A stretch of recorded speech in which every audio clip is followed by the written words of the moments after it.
Susan's fell within the last couple of days. And I had a call from Susan last night that her mom has taken a turn. So she's exactly where she needs to be. I told her that we all will be sending good energy and thinking of her. And if there's anything that she needs from us, she'll let us know. So hopefully everything will work out nicely and she'll be back next week. Special thanks this morning to Erin for working so hard to set up. Thank you. You were just like crazy getting everything set up. So thank you so much. I appreciate that. And committee chairs, just a reminder that Susan needs your budgets by tomorrow. And then we will be having a business meeting on the 27th. So the committees will have a chance to give an update and then also we'll go over the budget at that meeting. So any questions about that?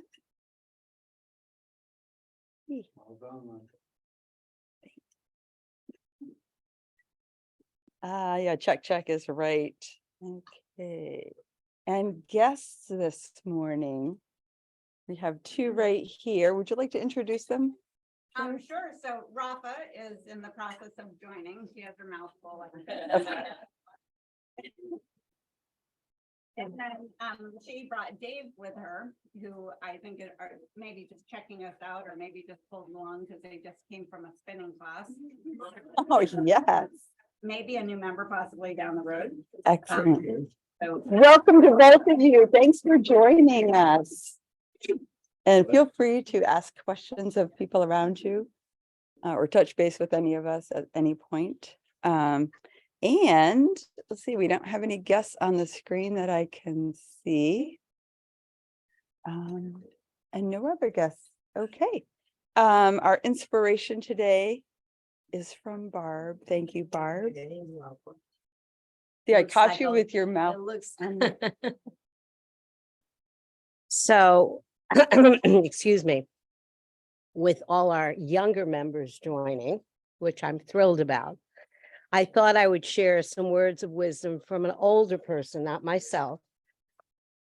And this was on the internet, so it took a while to print out.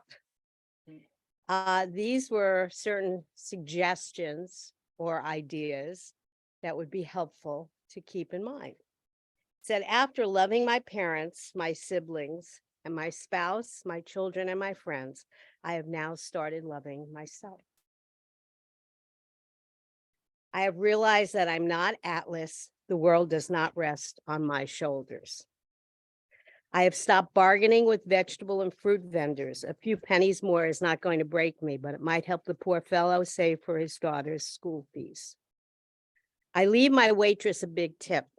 The extra money might bring a smile to her face. She's toiling much harder for a living than I am. I stopped telling the elderly that they've already narrated that story many times. The story makes them walk down memory and relive their past. I've learned not to correct people even when I know they are wrong. The onus of making everyone perfect is not on me. Peace is more precious. I give compliments freely and generously. Compliments are a mood enhancer, and not only for the recipient, but also for me. And a small tip for the recipient of the compliment is never turn it down. Just say thank you. I've learned not to bother about a crease or a spot on my shirt. Personality speaks louder than appearances. I walk away from people who don't value me. They might not know my worth, but I do. Excuse me. I remain cool when someone plays dirty to outrun me in the rat race. I'm not a rat, and neither am I in any race. I'm learning not to be embarrassed by my emotions. It's my emotions that makes me human. I've learned that it's better to drop the ego than to break a relationship. My ego will keep me aloof, whereas with relationships, I will never be alone. I've learned to live each day as if it's the last. After all, it might be the last. I'm doing what makes me happy. I'm responsible for my happiness, and I owe it to myself. Happiness is a choice. You can be happy at any time. Just choose to be. And so I've decided to share this with everyone, and hopefully at any age, we can take these lessons to heart.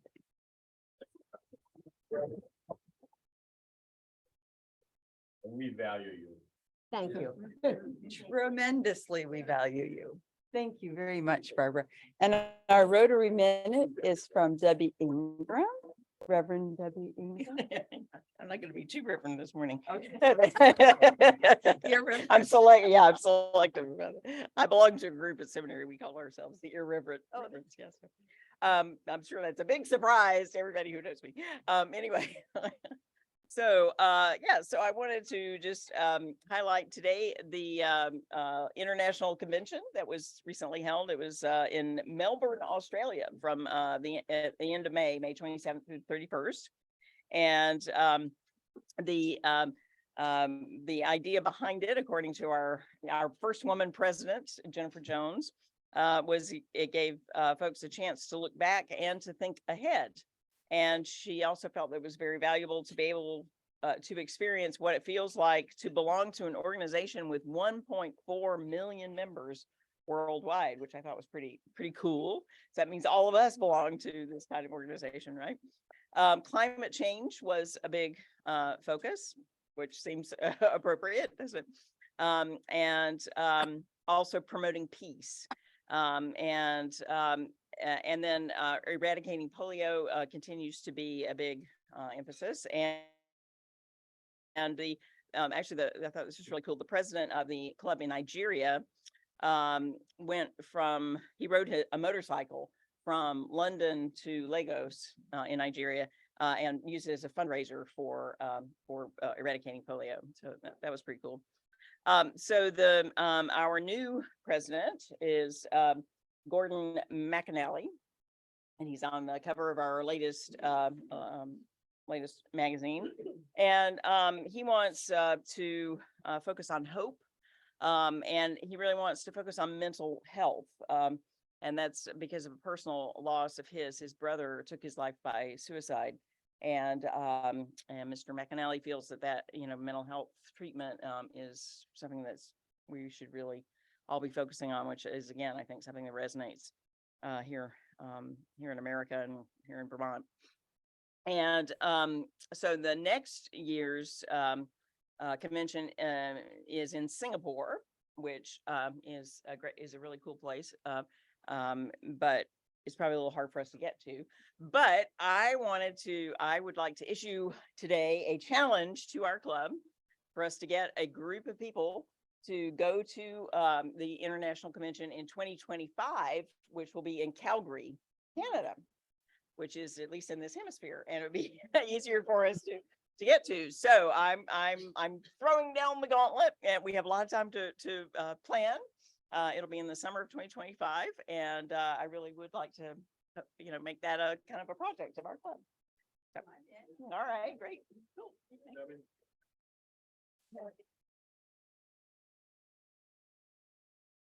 That's a really good idea. So we'll go to Calgary, we'll have a group picture taken, we'll put it in the Rotary magazine, and then we'll have an article to go with it. So a couple of your goals, That's right. There you go. check. I think that's really a fun idea. So our speaker today, not yet here. So we have a few minutes that we can just kind of chat if anybody has questions or things. Oh, actually, Jen has something first. Thank you, Jen. This is If you don't mind. I thought on the way over that bringing pieces of paper in the current day and age, it shows my age. And this is information you can get online, and I will send it to Susan or send it to Leslie when I get home. But I'll leave these papers. These are places for flood resources that I didn't copy them. I took the whole page and copied it. So if there are any mistakes on it, I can't help you with them because I didn't make the mistake. It's from a state website. Really, if you go on vermont.gov/flood, you're going to find most of them. But if you want a quick, easy resource for many of the things you might want to do to help with the flood, I'll leave them here and you can pick them. Those of you who want to pick them up. Okay. Thank you. Excellent. Thank you, Jen, very much for that. I can Sherry? pull a couple minutes Perfect. for a minute. Come right on. So I know next week we're going to be talking about the committees. Um, But for fundraising, so other, besides just going and asking people, companies for money, obviously having a fundraising event is going to be fun. And I had an idea that possibly we might do like a moth-ish radio hour thing. So like I'm envisioning, say, this place, right? And you have a little stage and people get 5 minutes. So if they come in and they want to tell a story, if I don't know if everyone's familiar with the Moth Radio Hour, but you have a 5-minute story, right? So if you think you might tell a story, you put your name in a hat.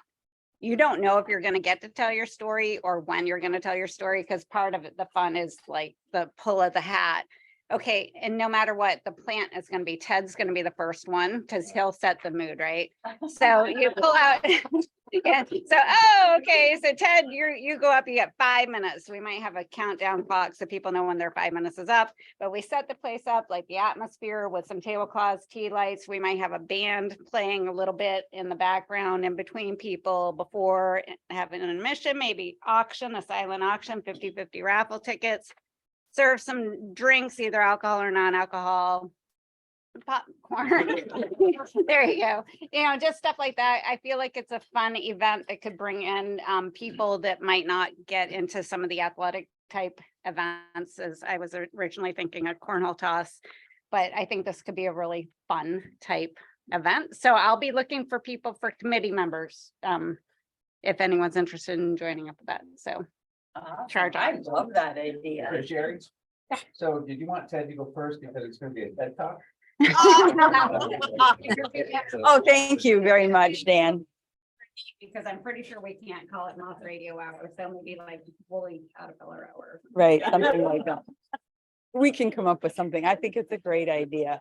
We have a lot of good storytellers in this club and in this community. The whole community, like we maybe, advertise it pretty well and throw it, pull people in. I think it could be fun. I think so too. Good idea. Good idea. And Chris, I think, had Yeah. something to share. I just had a question about the volunteer hours. Are we still gonna keep track of that? Yes. Oh, you know what? Sally's not here. Susan's not here. I didn't think of that. Barbara, may I borrow a piece of paper? And I will put a list up on the table. Thank you. Like that? She probably will. Thank you, Marty. Does anybody else have anything that they'd like to share or any questions? Just a friendly reminder from your club treasurer that your dues should be in your email, your bill. Thank you for those that brought them in today. Thank you, Jeannie. It's so convenient. Just get right online and get it done. Oh, yes, thank you. Jeannie was just mentioning that she has emailed the invoice to all club members for dues for the next year. So getting that payment in as soon as we all possibly can would be very much appreciated. Any other thoughts or questions or concerns?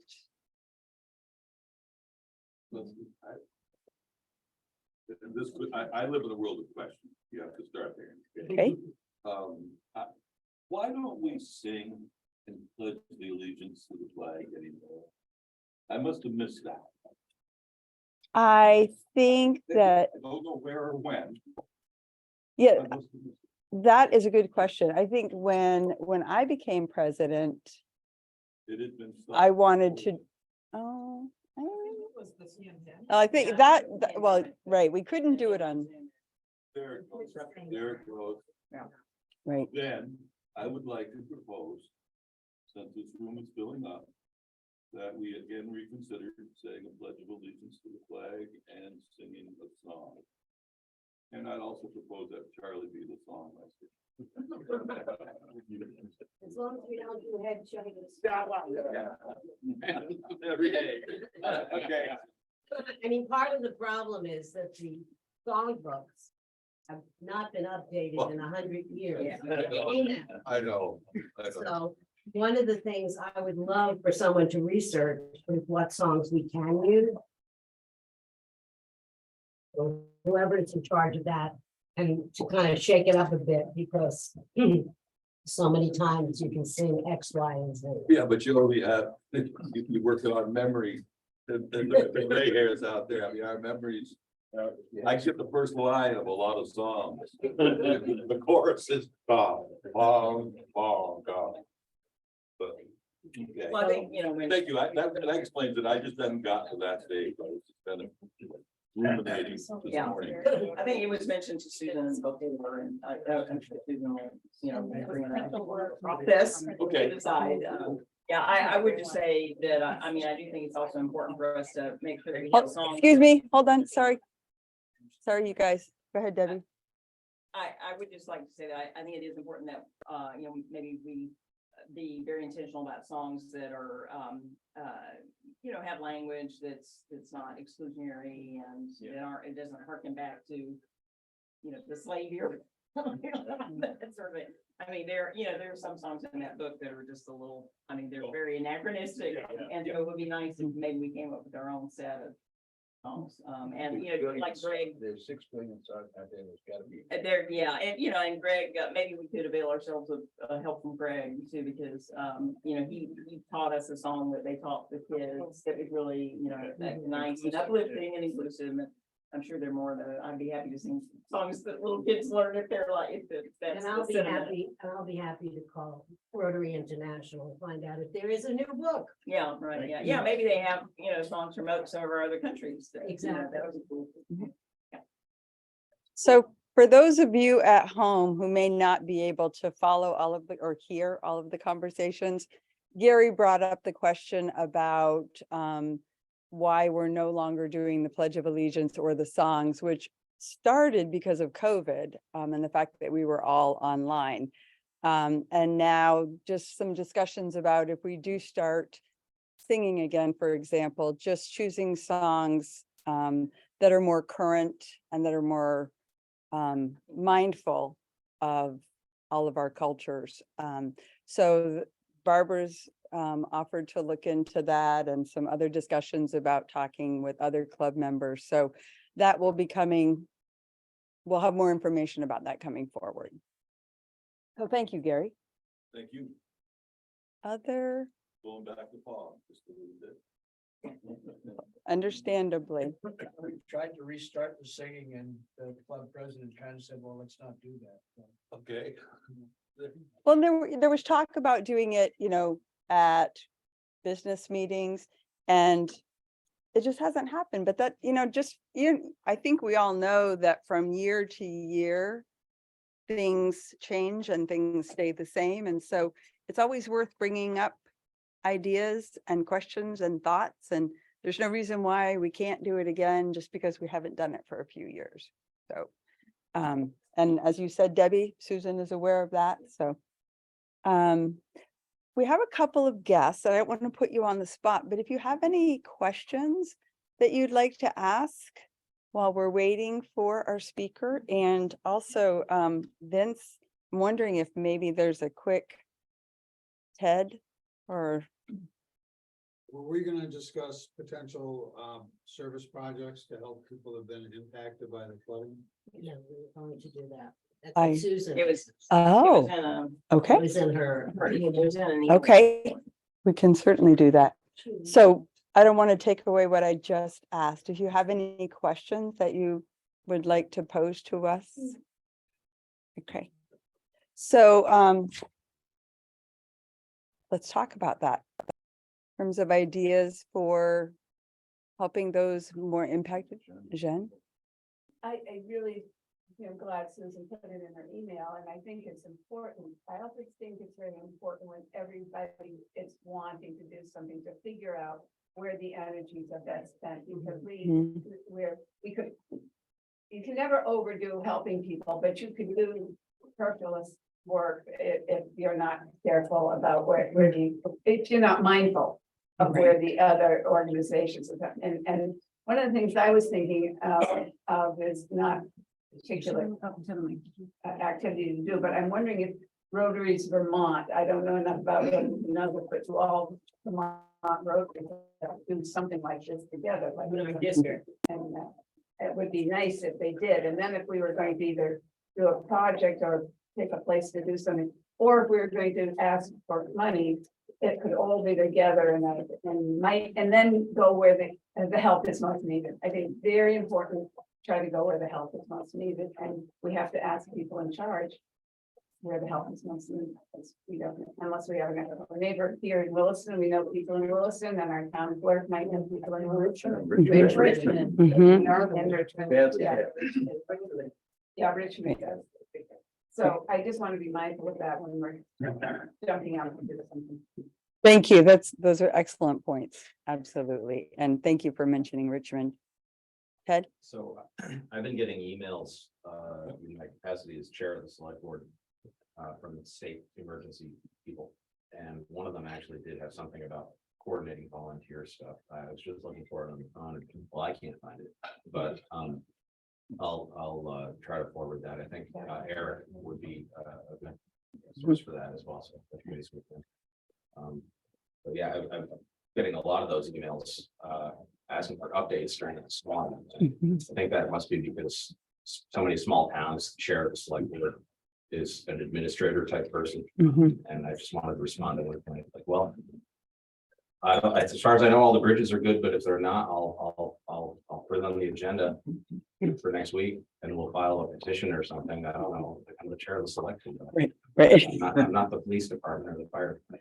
But thanks for taking the emails. Yeah. Marty? I just wanted to build a bridge. I think we should. I think if there's something to be done in Richmond, that should have a priority first. We have to out in Williston-Richmond. Exactly. Exactly. And I would be happy to contact the town clerk there. Said in her email, she called Okay. somebody Yeah. in Richmond who was going to get back to Right. her with ways we could help. Okay. Okay. I would just offer a church I belong to, in a community, what we did is we put together cleaning supplies that we had huge response.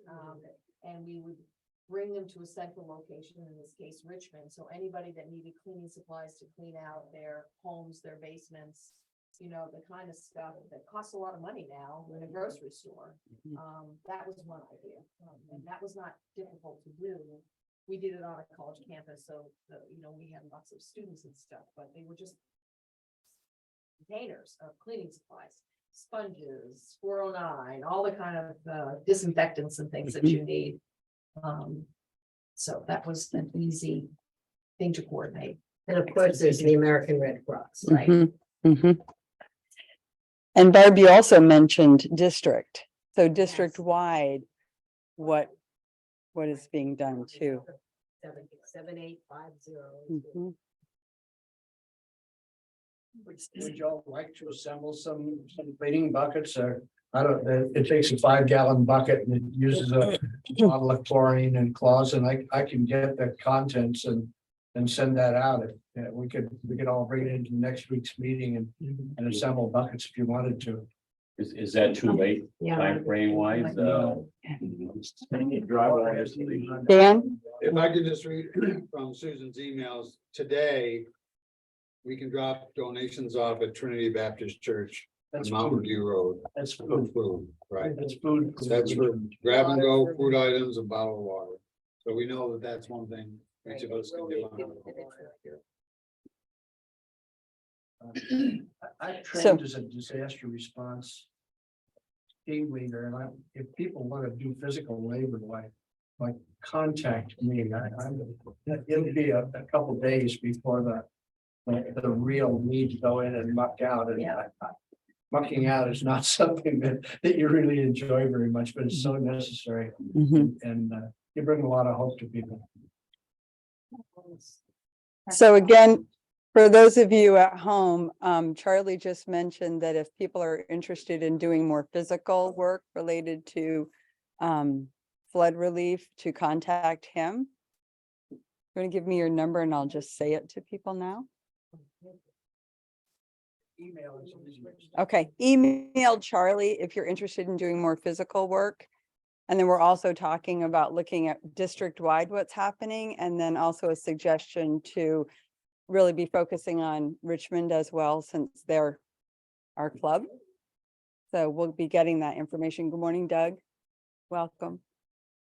donations on that paper is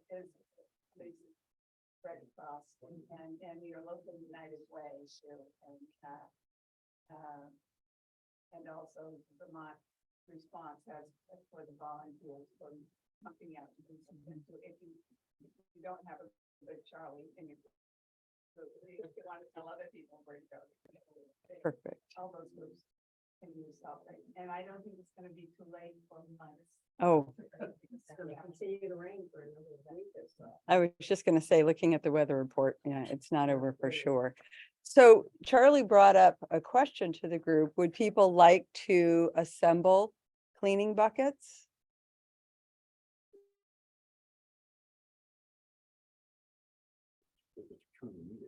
Yeah, and that's, I mean, I think I'll touch base with Susan to find out what she's heard from Richmond, and then we'll put that word out.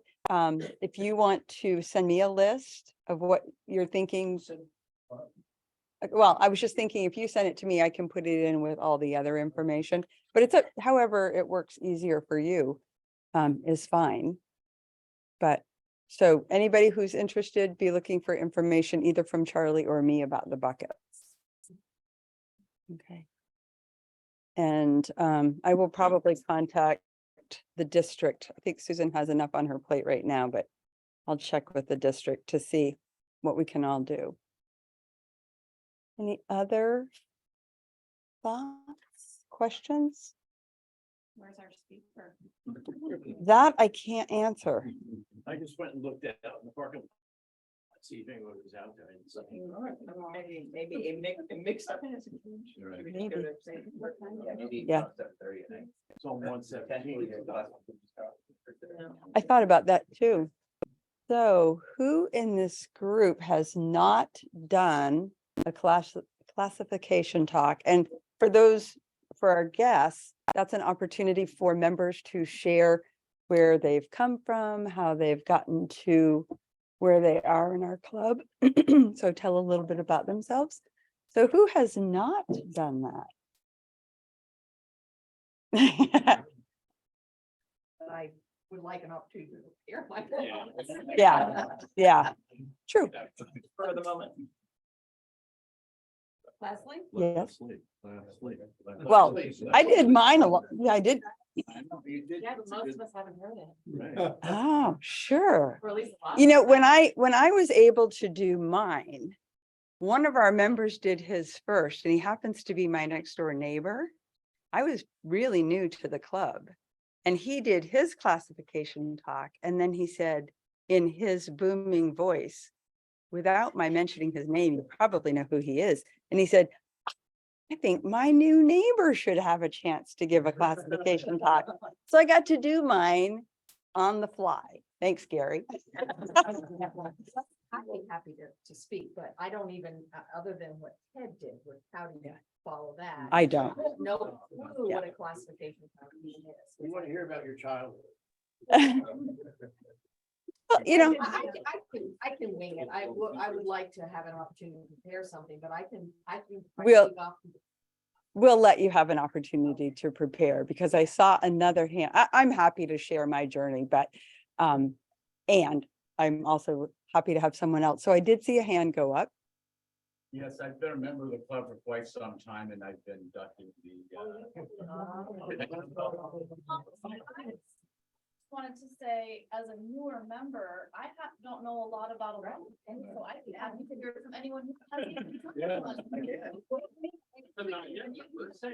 All right. First, tell us what a classification problem is. Well, I can tell you what I know about them. So classification in Rotary terms is basically what your profession is. So at one time, Rotary only allowed one person from a particular. Oh, okay, my understanding. Okay, so you can have two people from a particular profession in your club. That's not the case anymore. Originally was one. Okay. But then it, yeah. Okay, Anyway. but it was limited at one time because I think the feeling was they didn't want a lot of competition. But we can all work together regardless. So anyway, so classification was about profession.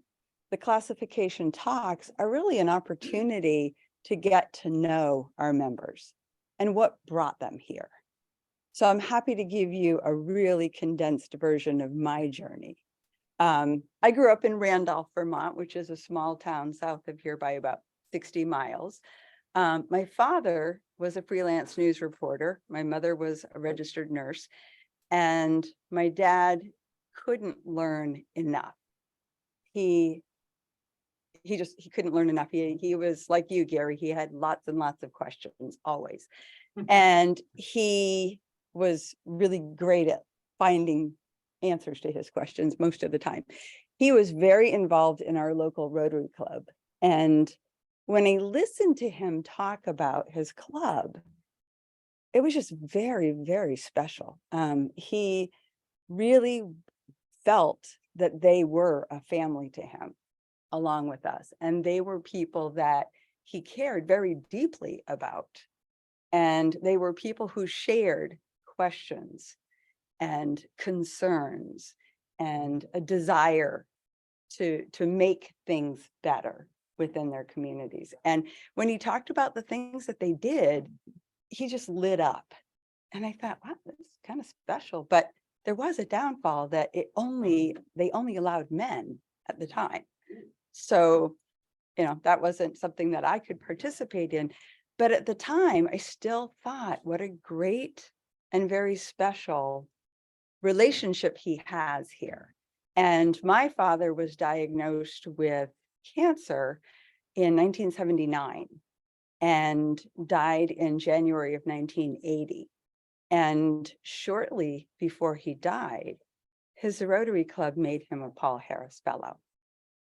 And he had no knowledge this was going to happen. It is not something he could have afforded to do on his own.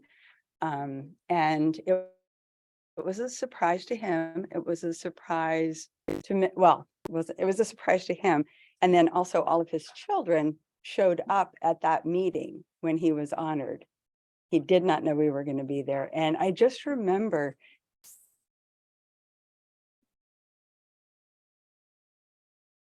feeling so incredibly proud that people recognized what a very, very special person he was, or at the time is, and that they were willing to honor him before he died, to tell him how they felt about him.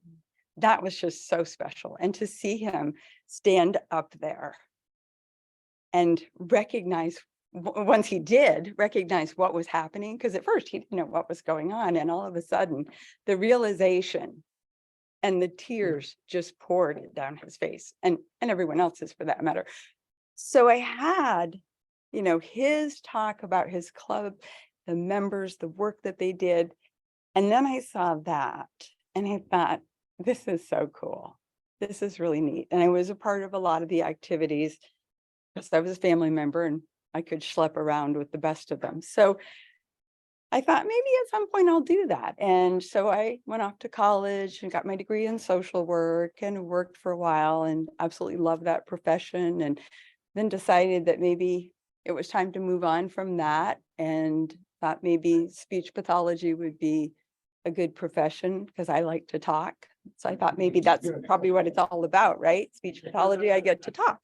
And I moved to Colorado and discovered that speech pathology is a pretty cool profession, but definitely not my profession. Bit too precise for me. Kind of like to be a little bit more outside the box, which is probably a shock to all of you. And I discovered occupational therapy and my love, my favorite profession that I've ever done. And I personally think the best profession out there. And lived in Colorado for 25 years, working with people who had had neurological insults, either strokes or brain injuries or dementia, and just absolutely loved that work and the community that I was involved in Colorado, through my job and just my friends and community connections. And in the back of my mind, there was still something that was like, I'm not not as connected still as I'd like to be. And, when you're a kid and you're growing up somewhere, you know people from school and you know your friends' parents.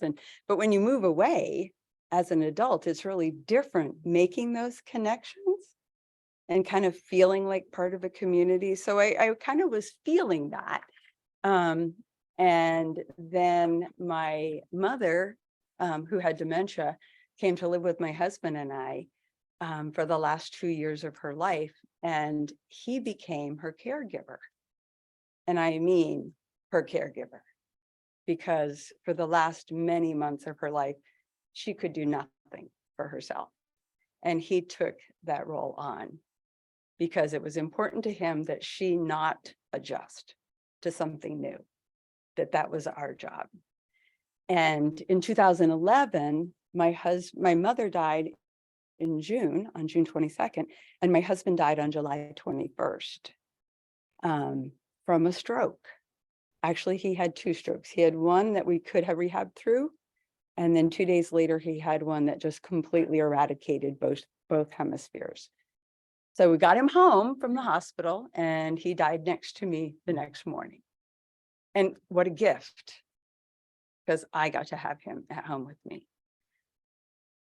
Fast forward a few months, I was coming back to Vermont for my mother's memorial service that my husband and I had planned to coincide with my mother-in-law's 80th birthday. And I flew from Denver to New York, and then New York to Burlington. And if you ever want to hear the story about that piece, that's probably a private conversation, but it's good. But on the plane from New York to Burlington, this gentleman was getting on with this big canvas backpack. He had just come back from a sailing trip. He had this big old backpack, and he's trying to fit it in the overhead compartment. And don't even ask me why I said anything, because I've got my own thoughts I'm going through. You're laughing, Elizabeth. Okay. So I said, we got a lot of people still coming on the plane. I'm not sure you should even try to put that up there, because I don't think it's going to fit. Like, I would know about packing, which I don't. But anyway, he sat down next to me. Discovered that he was my seatmate. I'd sort of been heckling. Oops. That gentleman, over the course of a couple of years, became a friend of mine and is now my life partner, Armand.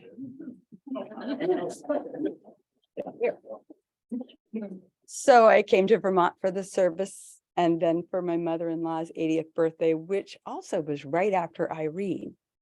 So I had an opportunity to see some of the horrendous effects of that, and saw people coming together, and was reminded again, when you live in a small area, things are very different than when you're living in a large area. And so this thought of wanting more community and a different level of community came back to me again. And a few years later, my job that I'd had for 25 years, they announced in February that they were closing in March. So I thought, wow, okay, so now here's an opportunity. I was looking for a sign. I wasn't expecting neon. I thought maybe a sign, but anyway, I thought, okay, it's time for me to make a change then. Leaving the community I love, which is where my husband and I lived. And I mean, lived, not just the house, but that's where we lived, and coming back to Vermont. And when I got here, I thought, okay, it's time. I need to develop my community. And I don't know Williston. I know nothing about it. And in Easter, I had an opportunity to be looking for Easter egg hunts for our younger grandchildren. So I, of course, got on Google, Easter egg hunts around Williston, and looked at all of these different Easter egg hunts that were going on. And of course, I had to read the reviews, because that's really important. And the one that kept coming up with the highest reviews was the Williston-Richmond Rotary Club. And I thought, that's in my community. That's Rotary.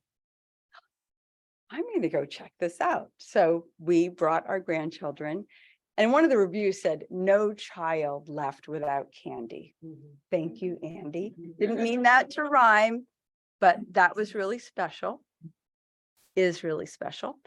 And I had the opportunity to, again, find somebody at the Easter egg hunt that I could talk to, which was very exciting for me. And that was you, Bart. And you let me follow you all around asking questions. And I thought, well, okay, one good thing, there are women there. That's excellent. And everybody had such a good time. The kids had a blast. The adults were having fun. Everybody was just getting along so well. And I thought, maybe this is where I belong. And so Armand and I came to a few meetings and it felt like home. It felt really good. There are people here who are absolutely, everybody here is amazing and exceedingly bright people with great ideas and lots of compassion. And so we said we would like to join. And fortunately, almost everybody voted yes. There were a few of you, I think. I'm just kidding. I'm sorry. But it has been the best way to become a Williston resident. I have learned, I have a lot left to learn, but I've learned a lot about the community. I've met people who are connected in ways I never even dreamed of being connected. And I can't speak highly enough of this club and the people in it. And I would love to see us have to expand even more. And I know that we are. So that's kind of my journey. Might also Sure. talk about your Paul Harris. That's been a journey, hasn't it? Because I was, and still am, shocked that I was presented a Paul Harris Fellow. For new members, you might. Oh. really explain, that's lingo that they may not. Okay, so the Paul Harris Fellow, in my understanding of it, because of my father's Paul Harris Fellow, is a huge honor to anyone to receive that. And a donation is made to the Rotary Foundation. And it needs to be a minimum of $1,000. And we have other members who will jump in with anything I'm not saying correctly, but the donation is made and that money trickles all over the place for lots and lots of good projects. And it's a huge honor to have somebody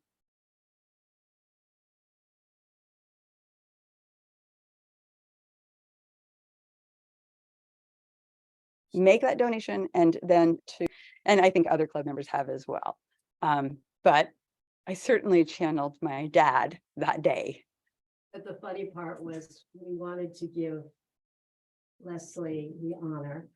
And then when I called up International, they said she's already Paul Harris. And it turned out that there was someone with similar name from California. And somehow it got put into our Yes, database. yes. And they wouldn't acknowledge the fact that you. So Armand took your honor and took Yeah. care of that. It was very funny. It's a great little story and they still insist that I am Leslie L. Murray. I'm not, I'm Leslie A. Murray, but they insist that there was a Leslie L. Murray in the Williston-Richmond Rotary Club. But in any case, that was a tremendous honor. So that's Well my, deserved. thank you. That, I have a question. yeah. That little walk you had with Barbara, Uh-huh. how did you get a word edgewise? How did she get a word in? Oh, I don't think that was a problem at all. That would be a tough competition. The tough competition is right here, Sherry and Leslie. Right? Yes. And we both have worn the bunny costume and we both agree that the hardest part of that is not being able to speak. You can't talk the whole time you're wearing it. So anyway, that's my classification talk. I didn't have to follow Ted. And then we at one time had a member who had patches that were representative of all phases of her life. And that was an amazing talk as well. So feel free to now speak up because there's nowhere to go but up with a classification talk now. Tell them who Paul Harris is. Paul Harris started Rotary. Oh, sorry, I'm looking at the wrong people. I'm looking at the people in the back. So Paul Harris started Rotary back in 1908. thank you, 19, well done, 1908. He was an attorney in Philadelphia. Maybe somebody else. I'm thinking that's the case. But he has roots. Here, He has step up. roots- I thought he stepped up again. But he has roots in Vermont. Right. Because he used to visit his grandparents out here, and there is a plaque for him. Where exactly is it, in Randolph? So I think that for people who are interested in knowing more about Paul Harris, it would be good for us to Google him or get on the Rotary International website. Very interesting man. Go ahead, Gary. And just a qualifier for the Paul Harris Foundation. They have managed to put together. One of the things about being a Rotarian is we raise money to give money away. They managed to put together enough money in a trust fund so that they fund 5 peace and justice master's programs. There are 5 schools in the world that offer a peace and justice master's program. The Rotary Foundation funds $50,000 to each one of those schools for a student every year. And we- Forever. We sent one person there Yep. a number of years ago. But they put away enough money so that $50,000 for each school will be in perpetuity. It's a trust that will always pay that $250,000, so you can figure out the math. There's some money sitting there. Yeah. Jude. You were talking about your father getting the Paul Harris Award. Don was in Rotary for many, many years, and shortly before he passed away, we used to feel badly that he couldn't get to Rotary to the meetings. And Barb had called me maybe a couple of weeks before and told me that she had proposed that Don get the Paul Harris Award. Once more, Barb is such a key member that brings that up.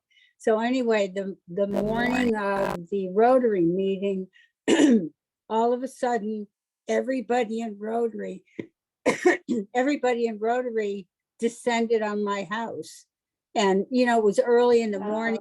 All of a sudden, all these cars were pulling up, and Don said, geez, I don't know, maybe somebody's having a tag sale or something like that. Anyway, and it turned out that Rotary came in, and that was so incredibly meaningful for him, because Rotary was really, in his mind, his second family.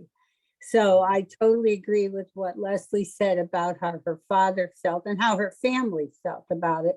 And I still feel that way about it. I have a wonderful couple of pictures of Don with that plaque. And so once more, thank you very much to both Marty and to Barb for singling people out and surprising people at maybe one of the most difficult points in their life. So Paul Harris has a really good feeling in my mind when I have memories of Don and Rotary. And that's one of the reasons that I joined Rotary when he passed away, so I could continue what he was doing. And I totally agree. This is the best group I'd ever worked with in my life. And I've worked with many, many ones, but I always did feel that Don had a family in Rotary. It wasn't just a club. Thank you, Jude, very much. Thank you. So this isn't at all the meeting that you were all going to attend today, because unfortunately our speaker didn't show up. So I'll be in touch and hopefully everything is okay with him. He doesn't show up at 7:30. Right. Oh dear. Well, I'll get a hold of him. I know last time you guys mentioned a blood drive. Mhm. My church, Crosspoint Church, is also having one on Saturday, August 5th, between 10 and 3. That's here in Williston as well. Okay. If anyone wants to, donate to the vampires or whatever. So Saturday, August 5th, 10 to 3. 10 at to- Crosspoint Church. All right, Saturday, August 5th from 10 to 3 at Cross Point Church, there's a blood drive. So if anybody is eligible to donate, please do. So I think if there are no other questions or concerns, we'll, oh, Dan? I just wanted to, build off of, what Gary suggested, which I think are both wonderful ideas for the pledge and also to sing, but also to mention that, you know, it was great that we got started with the parade this year, or got restarted, I guess. So big thanks to Andy and to Chris and a number of other people. But one of the things I thought, after hearing family members and friends say, boy, it sure was a quiet parade, was if we had the opportunity to get out there and sing. And I also thought watching the folding chair brigade, you know, we could do some choreography with the signs, and so we'll be able to step it up, but we're gonna need a year of practice. Okay. All righty. So I'm gonna suggest to Susan that you take that on, and I will direct you to our parade. I'll do that little piece, yes. Okay. All righty. Oh, I can hardly wait. Would you mind drawing the winning ticket? I'll have you do it, just in your.